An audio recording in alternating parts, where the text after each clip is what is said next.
Think about this for a moment, because this is where everything changes, and most people miss it completely.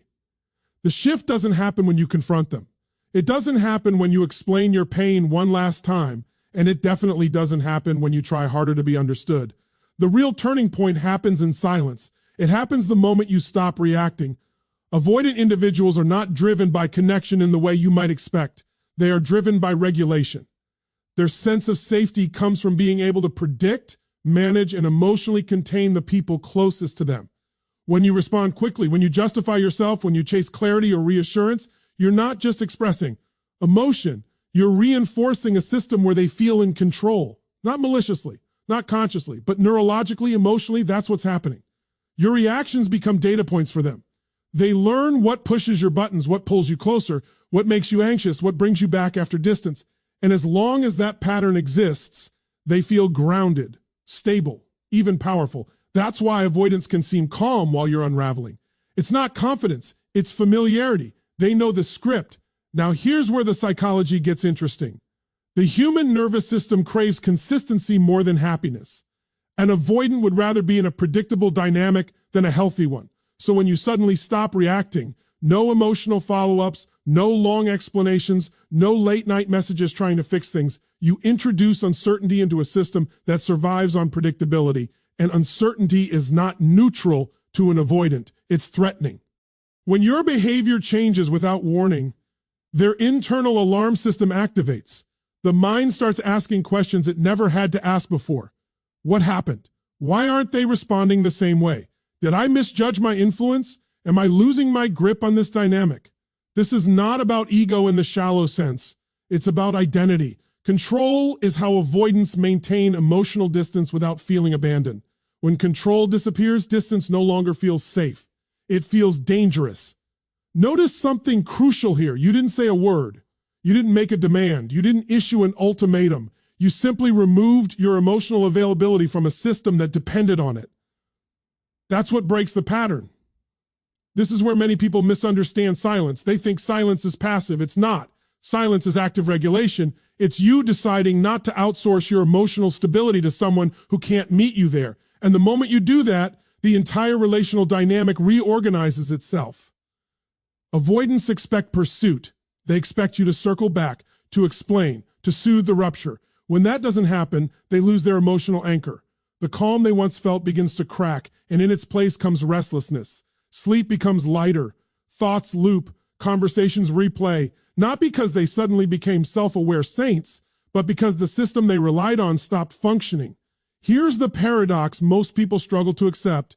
Your emotional restraint is more disruptive than your emotional expression ever was. When you stop feeding the dynamic, it forces the avoidant to feel what they've been avoiding all along, the fear of losing access without having resolved anything. And this is where the power shift begins. Not power over them, power within you. Because the second you stop reacting, you stop negotiating your worth. You stop trying to be understood by someone who uses misunderstanding as a shield. You return to your center. From a philosophical standpoint, this is the difference between being driven by attachment and being guided by agency. Attachment says, I need you to respond so I can feel okay. Agency says, I choose how I show up, regardless of what you do. Avoidants are deeply unsettled by agency in others because it removes their leverage. So if you're wondering why everything changes when you finally go quiet, it's because you didn't disappear. You became uncontrollable, and that is the one thing an avoidant never prepares for. The moment you stop reacting isn't the moment you lose them. It's the moment you reclaim yourself. And that's when the entire dynamic begins to collapse. Once you've stopped reacting, something subtle but profound takes place. On the surface, it looks like nothing is happening at all. There's no dramatic confrontation, no emotional conversation, no clear resolution. But internally, for the avoidant, everything accelerates. The silence you've created doesn't feel empty to them. It feels loud. And that's where obsession begins. Avoidants are accustomed to being the ones who regulate distance. They pull back, you lean in, they go quiet, you fill the space. That rhythm allows them to stay emotionally disengaged while still feeling connected. But when you detach emotionally, not with bitterness, not with punishment, but with calm self-possession, you disrupt that rhythm. The space that once felt safe now feels unstable. Your detachment becomes a psychological mirror. Without your emotional presence to absorb tension, their own thoughts start bouncing back at them, and the mind doesn't like unresolved loops. It seeks completion. So they replay interactions, re-examine moments they once dismissed, and search for meaning in your absence. Not because they're suddenly romantic, but because uncertainty has replaced familiarity. This is where many people misunderstand obsession. Obsession doesn't mean love, and it doesn't mean clarity. Obsession is what happens when the brain loses a reference point it relied on. You were that reference point. Your reactions, your emotional availability, your predictability. Anchored them. When that anchor disappears, the mind scrambles to restore equilibrium. They start wondering what changed in you, not in themselves. That distinction matters. Avoidants don't immediately turn inward. They scan outward. They watch your behavior silently, sometimes from a distance. They notice you're not reaching out. They sense you're not waiting. And that's deeply unsettling because it introduces a question they don't like to face. Do I still matter if I'm not being pursued? Your calm detachment sends a message far more powerful than confrontation ever could. It says, I'm okay without access to you. And to an avoidant, that statement challenges the entire dynamic they've relied on. It strips away the illusion that they were the prize being chased and forces them to confront the possibility that they were simply part of your life, not the center of it. Psychologically, this activates loss-based attention. The brain is wired to focus more intensely on what it perceives as slipping away than on what it already has. That's why your absence becomes more compelling than your presence ever was. They think about you not because you're demanding space in their life, but because you've stopped occupying space in their mind on their terms. And here's the paradox. The more composed and grounded you become, the more unsettled they feel. Your emotional independence removes the tension they once outsourced to you. Suddenly, they're left with their own discomfort, their own doubts, their own unresolved attachment wounds. You didn't cause this. You simply stopped buffering it. This is also where fantasy creeps in. In the absence of real interaction, the mind fills in the gaps. They remember you selectively. They soften moments where they were distant. They amplify moments where you were understanding. The version of you in their head becomes idealized, not because you changed, but because they lost access to the real you. And yet this obsession is fragile. It's not rooted in growth, it's rooted in disruption. That's why it often leads to testing behaviors, sudden messages, indirect signals, attempts to reestablish contact without vulnerability. They're not reaching for connection, they're reaching for regulation. The key for you is this: don't confuse their attention with transformation. Obsession is a sign that the power dynamic shifted, not that the attachment healed. Your role isn't to re-enter the old pattern. Your role is to remain grounded in the version of yourself that no longer needs emotional pursuit to feel whole. Because the truth is simple and confronting. When you detach emotionally, you don't disappear from their mind. You become the question they can't answer. And once someone becomes a question instead of a certainty, they are never seen the same way again. When your emotional detachment turns into their obsession, a deeper process quietly begins, one they've spent most of their life avoiding. Up until now, the avoidant has been able to externalize discomfort. Distance was their strategy. Distraction was their relief. As long as the dynamic revolved around managing you, they never had to sit with themselves. But once your presence is no longer available as a stabilizer, something unavoidable happens. The spotlight turns inward. This is where the power shift becomes uncomfortable for them, not because you're doing anything, but because you've stopped doing something. You're no longer absorbing the emotional tension of the relationship. You're no longer asking the questions, naming the feelings, or trying to repair the rupture. And without that buffer, they're forced to confront the very thing avoidant attachment is designed to escape: internal, emotional exposure. Avoidants don't lack emotions, they lack tolerance for emotional vulnerability. Their nervous system learned early that closeness equals danger, dependence equals loss of autonomy, and emotional intensity equals threat. So they built a system where control substitutes for intimacy. But control only works when someone else is participating in the dance. When you step out, the system collapses. Now they're alone with sensations they don't have language for. Restlessness, irritation, a low-grade anxiety they can't explain, a sense of unease that doesn't go away with distraction. This is not self-reflection yet, it's confrontation. And it's deeply destabilizing because it removes their preferred escape routes. Here's the part most people misunderstand. You didn't trigger this by pulling away. You revealed it by no longer compensating for it. Your emotional independence didn't create their discomfort. It exposed what was already there. That's why they often feel confused rather than clear. They know something is wrong, but they don't immediately know why. Psychologically, this is called forced individuation. When an avoidant can no longer define themselves in opposition to your needs, when there's no one pushing for closeness, they lose a reference point. They're left asking questions they've postponed for years. Why do I feel unsettled when no one is asking anything from me? Why does freedom suddenly feel empty? Why does distance no longer soothe me the way it used to? And here's where it gets philosophically interesting. Avoidance is not strength. It's unexamined fear disguised as self-sufficiency. When your behavior no longer feeds that illusion, they're forced to face a version of themselves that isn't curated, controlled, or defended. That's not growth yet. It's exposure. But exposure is the first step to awareness. This is why avoidants often oscillate at this stage. One moment they feel drawn toward you, see, impelled to reestablish contact. The next moment they retreat again, overwhelmed by what closeness activates inside them. It's not indecision, it's internal conflict. The part of them that wants relief clashes with the part of them that fears vulnerability. And notice this, none of this requires you to say a word. Your silence is doing the work, not as punishment, not as strategy, but as a natural consequence of choosing self-respect over emotional overfunctioning. You are no longer managing their internal world for them. For you, this moment is critical, because while they're confronting their avoidance, you're reclaiming your agency. You're learning what it feels like to be grounded without needing resolution from someone else. And that's the real transformation. Whether they rise to the challenge or retreat from it becomes secondary.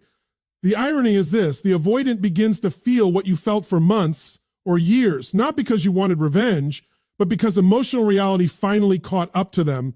And that reality cannot be negotiated, explained away, or controlled. When someone is forced to meet themselves without distraction, one of two things happens. They grow or they run. Either way, you no longer have to chase clarity because clarity has already chosen you. And that's the moment you realize the power was never in changing them. It was in no longer abandoning yourself. After they're forced to confront themselves, something else begins to surface. And this is where things get dangerously confusing for both sides. The internal tension they feel doesn't stay neatly labeled as anxiety or loss. The avoidant mind doesn't work that way. Instead, it starts translating discomfort into something more familiar, something more compelling. It begins to call it love. This is one of the most misunderstood moments in avoidant dynamics. When the fear of losing access to you activates their attachment system, the emotional intensity surprises them. Suddenly, you're on their mind more than ever. They miss you. They feel drawn towards you. There's urgency where there used to be distance, and because they're not practiced at emotional differentiation, they misinterpret the sensation. They think, this must mean something deep. This must mean I care more than I realize. But what they're actually experiencing is attachment activation, not emotional maturity. For avoidance, love has often been associated with anxiety, pressure, or loss of self. So when anxiety shows up now, they don't recognize it as fear. They label it as desire. The nervous system doesn't say, I'm scared. It says, go get that back. And that's when you start seeing behavior that feels contradictory. Messages that arrive out of nowhere, sudden warmth, nostalgia, references to shared memories, a tone that suggests closeness without accountability. This isn't manipulation in the cartoon villain sense, it's confusion. Their system is trying to restore equilibrium, and you've become the perceived solution, not because they've integrated new emotional skills, but because your absence created emotional dysregulation. Here's where it gets critical for you to understand the difference between longing and readiness. Longing says, I don't like how this feels. Readiness says, I'm willing to do the work so it doesn't happen again. Most avoidants reach for the first long before they're capable of the second. So when they lean back toward you, it can feel validating. It can feel like proof that everything you endured meant something. And in a way, it did, but not in the way most people hope. What it proves is that your presence mattered as a stabilizer, not that they've learned how to sustain intimacy without control. This is why the pullback often follows the pull-in. Once contact is restored and their anxiety drops, the same old fears resurface. Closeness starts to feel threatening again. Expectations feel heavy. Emotional availability feels like exposure. And unless something fundamental has changed internally, they retreat, not because you did anything wrong, but because regulation has been temporarily achieved. Philosophically, this is the trap of confusing intensity with truth. Intensity feels meaningful, but it's not always wise. A storm feels powerful, but it doesn't mean it's safe to live inside it. Avoidants often equate emotional spikes with depth because calm intimacy was never modeled as secure. And here's the sobering reality. If you mistake their anxiety-driven pursuit for love, you risk re-entering the same cycle that exhausted you in the first place. The dynamic doesn't heal because attention returns. It heals only when responsibility appears, and responsibility is quiet, consistent, and uncomfortable. This is why your grounded presence matters more than your emotional openness at this stage. You're no longer responding to their urgency. You're observing it. You're no longer flattered by intensity. You're calibrated to stability. That shift alone changes everything. And notice something powerful here. You didn't harden your heart. You didn't become cold. You simply stopped interpreting chaos as connection. You learned to tell the difference between someone reaching for relief and someone capable of offering reciprocity. That's the real growth moment. Not when they come back, but when you can see clearly enough to ask yourself a different question. Not, do they want me, but can they meet me? Because anxiety can pull someone closer, but only awareness can keep them there. And once you understand that, you stop chasing sparks and start choosing structure. And that choice changes the entire trajectory of your life. By his point in the dynamic, something has fundamentally changed, not just in them, but in how they perceive you. You're no longer operating within the emotional pattern they understand. You're no longer predictable. And to an avoidant nervous system, unpredictability doesn't register as mystery or excitement. It registers as threat. Avoidants survive by anticipation. They feel safest when they know how someone will respond, how much access they have, and when distance will be available. Predictability allows them to stay emotionally guarded while still participating in connection. But when you stop chasing, stop explaining, stop seeking reassurance, you disrupt that safety net. You haven't become chaotic, you've become self-directed. And that distinction matters. From their perspective, you've gone off script. You're not reacting the way you used to. You're not playing your role. And when someone can no longer anticipate your behavior, they can no longer manage their anxiety through control. That's when you become psychologically dangerous. Not dangerous because you're manipulative or cold, but because you're no longer governed by their expectations. This is where the internal narrative starts to shift for them. Before, they could tell themselves a story, they'll always be there, they care more. If I pull away, they'll come closer. That story allowed them to regulate intimacy without vulnerability. But now the story doesn't hold. They don't know if you'll reach out, they don't know if you'll wait, they don't know if you're still emotionally available. And the absence of that knowledge creates a kind of existential unease. Psychologically, this activates what's known as loss of control anxiety. Humans can tolerate almost anything except uncertainty about their emotional footing. And for avoidance, uncertainty about relational access strikes at the core of their AT&T attachment strategy. They didn't prepare for a version of you that chooses peace over pursuit, so they start scanning. They look for signs. They test, sometimes subtly, sometimes overtly. A message that seems casual but isn't. A reaction to see if you'll engage. A reminder of shared history. Not to reconnect deeply, but to measure whether the old levers still work. And when they don't get the expected response, the unease deepens. Here's the philosophical layer most people miss. Predictability is not the same as security. Predictability can exist in deeply unhealthy systems. What you've done is move from being predictable to being principled. You're no longer acting based on how they might respond. You're acting based on who you are. And that kind of integrity can't be controlled. To someone whose identity has been shaped around managing closeness, encountering a person who is internally regulated is destabilizing. They can't provoke you into proving your feelings. They can't withdraw to regain power. They can't rely on your emotional investment to steady themselves. You've removed yourself from the push-pull entirely. That's why they may oscillate between attraction and intimidation. Part of them is drawn to your grounded energy. Another part of them feels exposed by it. You represent something they don't yet know how to be, emotionally autonomous without being disconnected. And for you, this is where discernment replaces hope.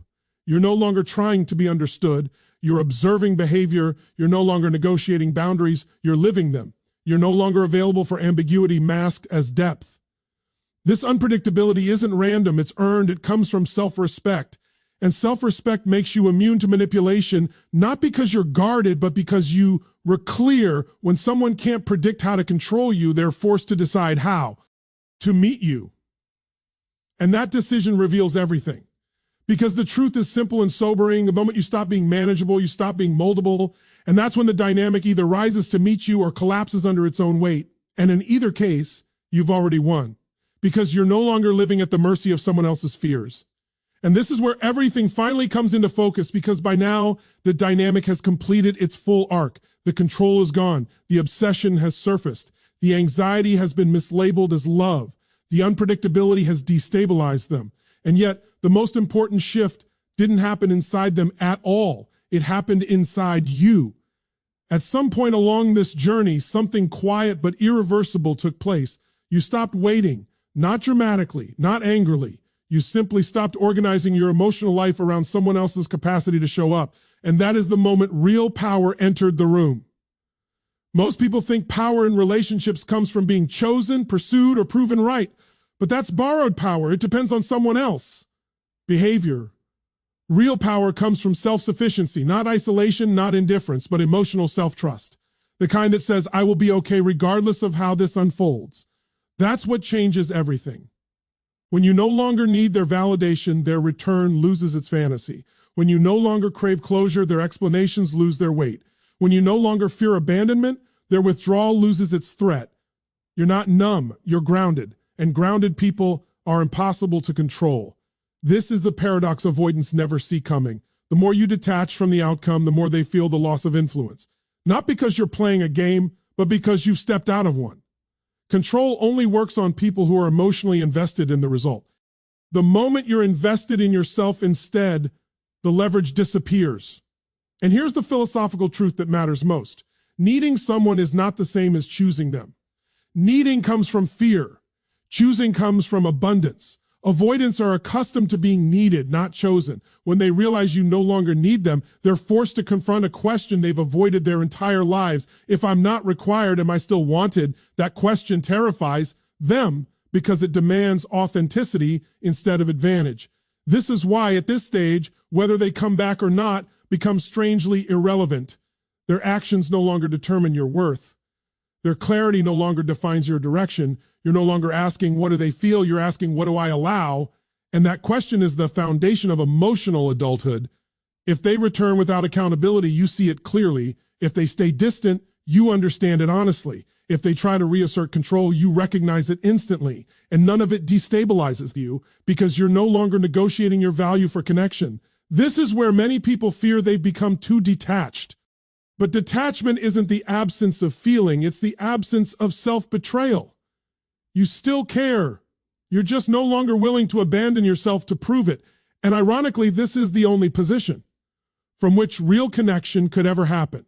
Not from chasing, not from convincing, not from enduring confusion, but from mutual choice between two regulated adults. So if they grow, they meet you here. If they don't, they reveal themselves. Either way, you don't lose, because the prize was never their commitment. It was your freedom. Freedom from waiting. Freedom from decoding mixed signals. Freedom from confusing intensity with intimacy. The obsession may begin when they lose control, but the victory begins when you realize you never needed it back. And once you stop needing to be chosen, you finally become impossible to lose. Let's bring this all together, because by now you can see the pattern clearly, and once you see it, you can't unsee it. This was never about getting an avoidant to chase you, miss you, or obsess over you. Those things may happen, but they are side effects, not the goal. The real transformation happens the moment you stop reacting, stop pursuing, and stop organizing your emotional life around someone else's fear of closeness. That's when the dynamic flips, not because you took power from them, but because you took it back for yourself.